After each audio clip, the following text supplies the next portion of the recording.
Bonsoir à toutes et à tous, on se retrouve pour la tranche info en direct sur votre antenne Canal 10 Télévision avec au programme de cette soirée Info 10, le journal local et régional qui sera suivi du focus, une heure de débrief sur l'actualité locale. Mais tout de suite, place à l'info.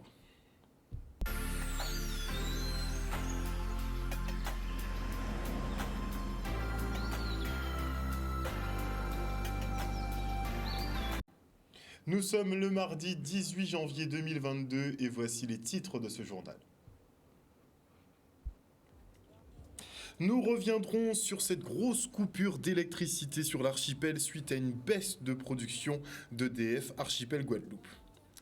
Puis nous rendrons visite aux élèves de 5e du collège Richard Samuel de Gourbert qui nous ont présenté leur fresque du climat. Et enfin en sport, nous suivrons l'équipe paralympique de canoë-kayak venue s'entraîner sur une mer d'huile loin du froid.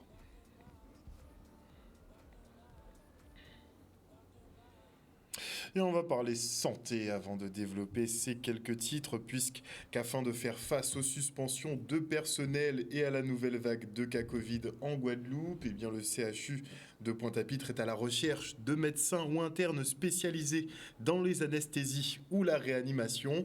Des missions qui sont disponibles pour les mois de janvier, février et mars, modulables selon les disponibilités.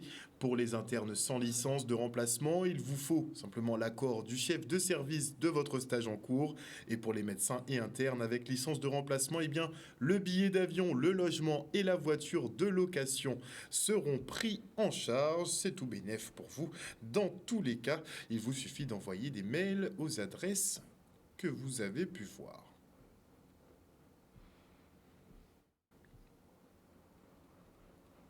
Et pour Gabi Clavier, secrétaire générale de l'UTS UGTG, eh bien le Covid n'est autre qu'une aubaine pour effectuer un dégraissage au CHU de Pointe-à-Pitre. Il était sur le nouveau piquet de grève qui est installé sur le parking extérieur de l'hôpital. Le reportage d'Olivier Félix et Stanley Manicor.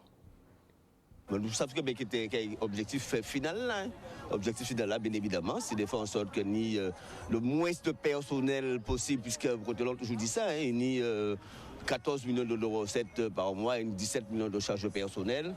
Dans le nouveau hôpital là, ni 300 voire 500 agents trop pour assurer, pour faire l'hôpital la marcher, sans compter des milliers d'argent qui est une intention, des postes qui est une intention supprimée dans le secteur de la santé, qui est public, qui est privé. Le Covid là, son aubaine, son aubaine pour eux, pour exécuter le projet à eux. Et des invités également font en sorte que la plupart des personnels, c'est plus des personnels fonctionnaires ni titulaires, c'est des personnels non titulaires, contractuels.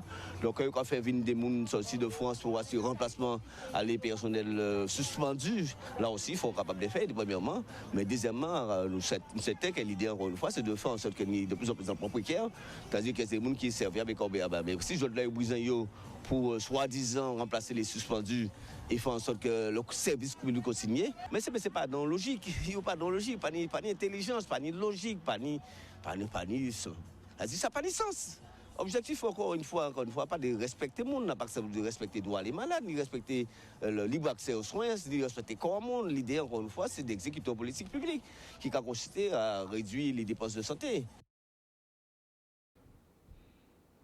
Et notez en bref que demain, à 16h30, la préfecture et l'agence régionale de santé tiendront le point presse hebdomadaire sur la situation épidémiologique.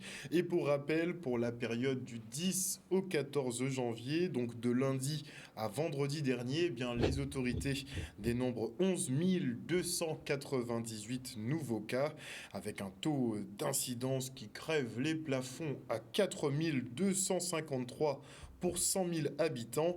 De gros chiffres pour un niveau de réanimation qui reste stable depuis plus de 2 semaines maintenant, avec 10 patients Covid dans le service actuellement. Et demain, effectivement, on devrait nous annoncer une recrudescence par contre des décès, puisqu'au national, j'ai jeté un petit coup d'œil et visiblement, il y en a eu déjà 7 sur la période. On est loin du seul décès qu'on comptait sur la semaine précédente. Et hier, en début de soirée, plus de 100 000 foyers guadeloupéens ont été privés d'électricité. Une panne d'envergure due à une baisse d'alimentation d'un des fournisseurs d'EDF. Et sur 7 groupes en fonction, 4 ont dû être arrêtés pour éviter un blackout sur tout le territoire, un délestage préventif pour préserver des alimentations essentielles comme le CHU ou l'aéroport. On fait le point avec Christelle Avognon, directeur d'EDF Archipel Guadeloupe, au micro de Grégory Laps. Hier, donc aux environs de 17h, on a eu un incident technique majeur sur la centrale de production d'EDF à Jarry, qui alimentait alors de l'ordre de 110 000 clients sur l'ensemble de l'archipel. C'est un incident technique, une avarie sur le circuit d'air comprimé, qui a effectivement induit l'arrêt de la centrale. Alors, ce qui a été fait, c'est un arrêt progressif des groupes, de façon à éviter de mettre en fragilité l'ensemble du secteur électrique. Donc on avait 7 groupes de production qui étaient en fonctionnement et qui délivraient de l'ordre de 110 MW. Et la production a été réduite à 45 MW. Donc on a 4 groupes en fait qui ont été arrêtés successivement de façon et lentement, de façon à éviter d'avoir un incident généralisé sur l'ensemble du territoire.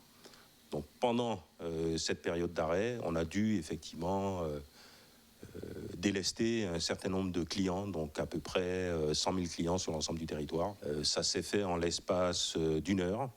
Et ensuite, on a eu 2 heures pour retrouver l'ensemble de la production, c'est-à-dire remettre en service l'ensemble des groupes qui étaient indisponibles. Là, c'est vraiment un concours de circonstances. En même temps, on était au moment de la prise de charge. L'incident est arrivé vers 17h, 17-18h. Et effectivement, c'est un moment où on évoluait vers une augmentation de la consommation de l'île. On évoluait vers la pointe de consommation de la journée qui était située autour des 20h pour 210 MW. Et avec ces pratiquement 90 MW en moins, on était obligé de délester, mais de manière préventive. L'idée, c'était préserver l'ensemble des alimentations importantes, telles que le CHU, l'aéroport, etc., et éviter d'avoir un effondrement global de l'ensemble du système. Il y a une bonne dizaine d'équipes qui ont été mises à disposition, aussi bien sur notre centrale de production diesel, mais aussi sur notre centrale de production à base de turbines à combustion, aussi bien sur la gestion de l'ensemble du système électrique, notre centre de contrôle qui est situé ici à Bergevin et qui a permis effectivement de retrouver très très rapidement, donc au bout de 2 heures, l'ensemble de l'alimentation électrique du territoire. Je souhaiterais présenter nos excuses auprès de l'ensemble de notre clientèle pour la gêne occasionnée par cette délestage, remercier les équipes techniques qui se sont mobilisées pour qu'on retrouve très très rapidement une situation normale, une situation d'alimentation normale, et remercier nos clients aussi, parce que bon nombre d'entre eux ont su réduire leurs charges, leur consommation, de façon à préserver l'équilibre du système électrique. Et vous avez dû voir circuler sur les réseaux que cette panne était due à l'électrocution d'un agent, ce qui est faux. Cette histoire date d'il y a 2 mois déjà et les faits se sont déroulés en Martinique et non ici. Parlons maintenant du centre intercommunal de Pointe-Noire qui sera bientôt opérationnel. La structure abrite un ciné-théâtre et permettra la pratique de sport, de danse et d'autres activités culturelles. Un ensemble destiné aux populations de la Côte-sous-le-Vent, présenté ce jour par la municipalité et la CNBT, communauté d'agglomération qui en a profité d'ailleurs pour signer une convention de partenariat avec le club d'escrime de la ville. Le reste en images avec Olivier Félix. Nous sommes dans une structure qui n'est pas tout à fait achevée puisque, je le disais, il y a une partie qui concerne l'escrime, le sport tel que la boxe et autres, mais on a aussi la partie qui concerne le ciné-théâtre qui est en voie d'achèvement. Il y a un certain nombre de travaux à faire et dès lors que cet outil sera complètement terminé, je pense que ce sera, pour prendre mon expression, le navire amiral de Pointe-Noire qui va permettre à Pointe-Noire de voguer vers d'autres sujets. C'est une volonté que dans les lieux, sur le territoire, qu'on puisse vraiment s'approprier cet espace, puisque je rappelle, c'est un espace multi-activités. Aujourd'hui, nous commençons par la danse exercée par les élèves du collège et bien sûr l'escrime, puisqu'on connaît la réputation de Pointe-Noire au niveau du escrime. Mais cette salle même sera utilisée pour d'autres activités et il appartiendra à l'administration de bien coordonner pour que nous ayons le maximum d'activités dans ce même lieu. Il faut rappeler qu'il y a d'autres activités, musique, bibliothèque, qui sont exercées dans ce lieu. Donc c'est une joie pour moi que malgré la crise sanitaire, que nous puissions enfin pouvoir permettre le début d'un certain nombre d'activités. La salle est à 2 pas et on ne va pas l'utiliser que pour la danse, on va l'utiliser sur d'autres matières culturelles, d'autres matières aussi au niveau des langues, parce qu'on a pas mal de projets. Donc les enseignants vont bénéficier effectivement de cette proximité et les élèves pleinement s'épanouir à ce niveau-là. Aujourd'hui, nous avions des difficultés à faire sortir la nouvelle génération d'escrimeurs qui doivent représenter la Guadeloupe et les couleurs de Pointe-Noire au plus haut. L'équipe pédagogique du collège Richard Samuel de Gourbert enseigne aux élèves l'importance de la transmission et de la préservation de l'environnement. Le temps d'une année scolaire, les élèves de 5e complètent la fresque du climat de l'école avant de passer le flambeau aux plus jeunes. Implanté au cœur de l'ère éducative du Ouelmont, cet atelier collaboratif et convivial leur permet de comprendre les enjeux du changement climatique. Et un gros travail présenté ce jour par nos petits qui sont extrêmement fiers aussi de passer le relais. On les écoute.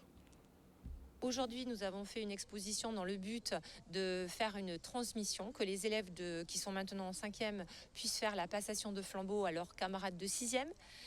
Qui vont bien évidemment reprendre le travail et s'investir. Nous avons expliqué tout ce qu'on a fait pendant l'année 2021 et 2022, ce qu'on a fait pendant tout ça, et les sorties qu'on a fait, les dessins, les sculptures qu'on a fait et qu'on a transmis au 6e 3. Le but, c'est de montrer aux gens que les élèves ont travaillé sur un projet d'envergure qui a duré donc plusieurs années, ça fait 3 ans.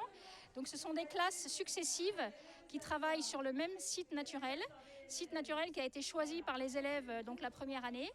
Et donc l'objectif, c'est de valoriser le travail des élèves qui en fait est une manière de transmettre leur travail sur l'environnement et leur envie de préserver la nature. Ce projet pédagogique que l'ONF a souhaité développer avec le collège permet aux élèves, dans le cadre d'une science participative, c'est-à-dire qu'ils participent, ils contribuent à la découverte, à la description et à la préservation du milieu qui est composé et que l'on retrouve sur la mare.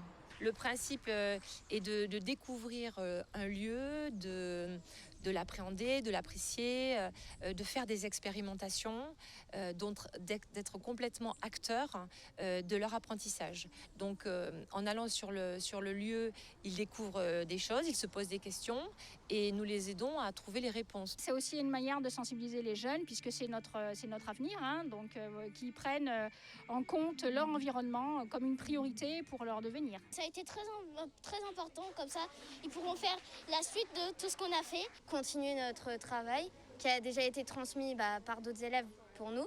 Et nous, on fait la même chose et on espère que ça continuera d'année en année.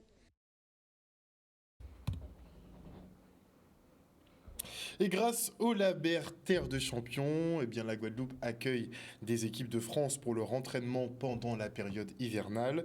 L'équipe paralympique de canoë-kayak, elle est de retour pour préparer les JO de Paris. Actuellement gelées ou en crue, les rivières d'Hexagone ne permettent pas une bonne pratique, ou pas de pratique du tout d'ailleurs. La solution donc, simple et efficace, s'entraîner au chaud sur la rivière Salée. Le reportage. Depuis quelques années, par convention, d'accueillir les athlètes de l'équipe de France paralympique. Donc c'est d'autant plus motivant, non seulement qu'ils ont de bons résultats aux Jeux olympiques de 2016, à Tokyo également.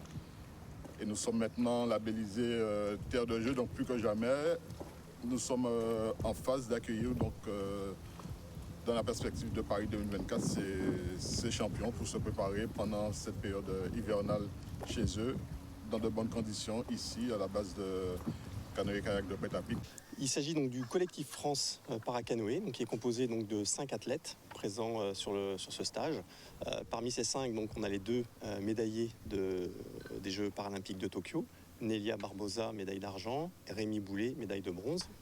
Nous avons aussi donc 3 autres athlètes qui sont venus compléter donc, ce collectif, qui se préparent tous donc, pour Paris 2024. Le soleil déjà, parce qu'en ce moment en métropole il fait très froid, on a des températures négatives, les rivières sont en crue, donc il est très compliqué de naviguer dans des conditions pareilles. Et ça fait plusieurs années, donc là c'est la 3e année qu'on vient s'entraîner en hiver en Guadeloupe. Donc là les conditions sont idéales, donc, notamment pour la température, mais aussi parce qu'on a un super site qui est Rivière-Salée. On s'est entraîné pour les Jeux de Tokyo sur Rivière-Salée parce que les conditions ressemblaient beaucoup à celles qu'on a eues cet été à Tokyo. Et puis là, forcément, comme il faut continuer de s'entraîner, on revient en Guadeloupe parce qu'on a été très bien accueillis et on adore les conditions. Ça bouge pas beaucoup, donc pour nous les bassins qui bougent pas beaucoup c'est excellent. Et puis forcément je reviens quand même au climat, même si on a dit à part le climat. Et puis après ça nous permet quand même de pouvoir s'entraîner vraiment au chaud l'hiver. Donc pour nous c'est idéal, le crêpe c'est un bon accueil, la base nautique est un super accueil.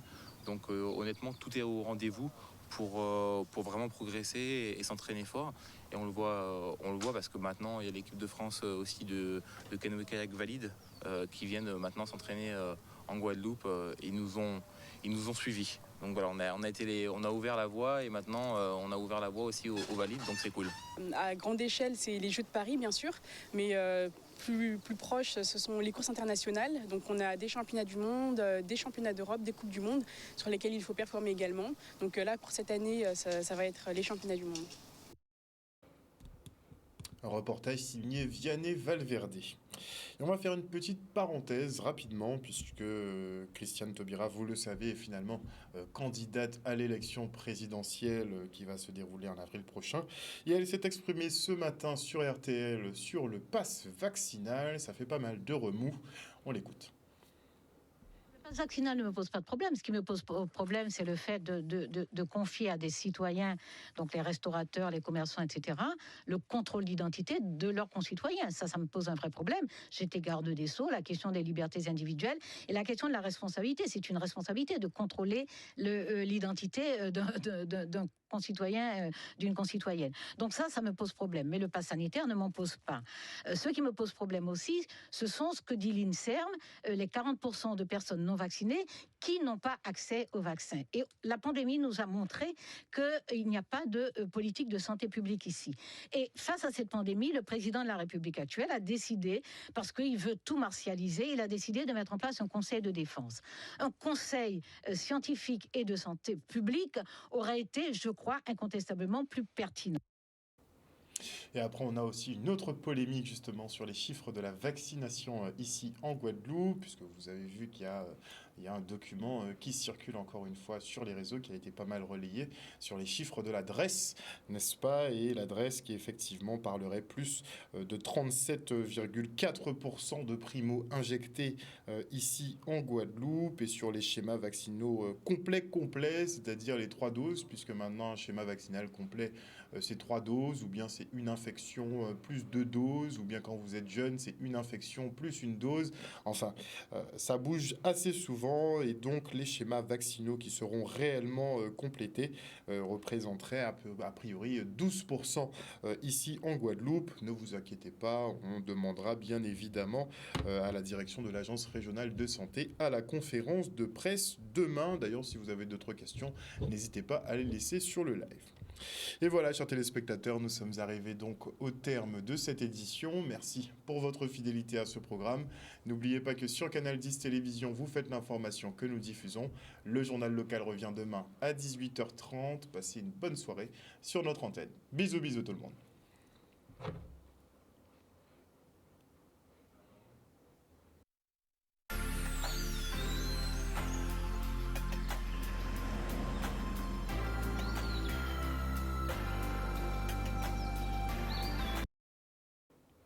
À venir dans la grande édition, il y a le Focus, une heure de débrief sur l'actualité locale. Et avant la coupure pub, je dis bonsoir à Moïse Caramel, bonsoir à Kananou, bonsoir à Maggie Delaney, bisous Maggie, bonsoir à Eluxin, bonsoir à Titi Guadeloupe, bonsoir à Béatrice Nourel Mamillonne, bonsoir à Jimmy Kamagou Valliard, j'espère que ça va bien Jimmy, bonsoir à Lydie Ratier, bonsoir à Eddie Félix, bonsoir à David Tida, bonsoir à Alain Hain, à WNT, bonsoir à Georges Saint-Martin, bonsoir à Patricia Jacquet-Crétide, bonsoir à Minou Canel, bonsoir à Pascal Arenas, bonsoir à Jean Bedelbo, bonsoir à Grande Gueule, bonsoir.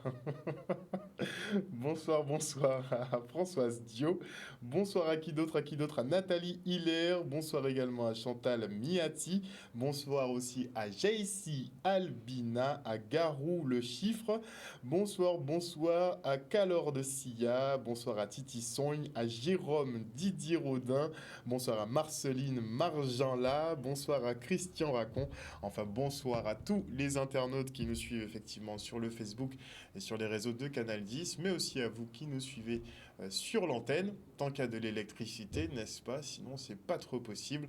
En tout cas, on se retrouve après la coupure pub.